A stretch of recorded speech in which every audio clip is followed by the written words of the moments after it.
ماشاءالله دغه د څلورو وروڼو ودونه دي.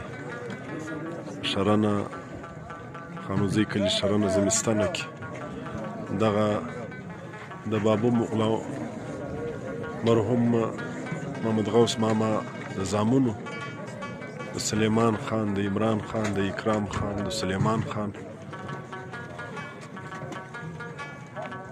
ډېر غټ ترتیب دی. د هغې د ډوډۍ ترتیب روان دی. الله دې د خیر کړي، الله دې ورته اسانه کړي.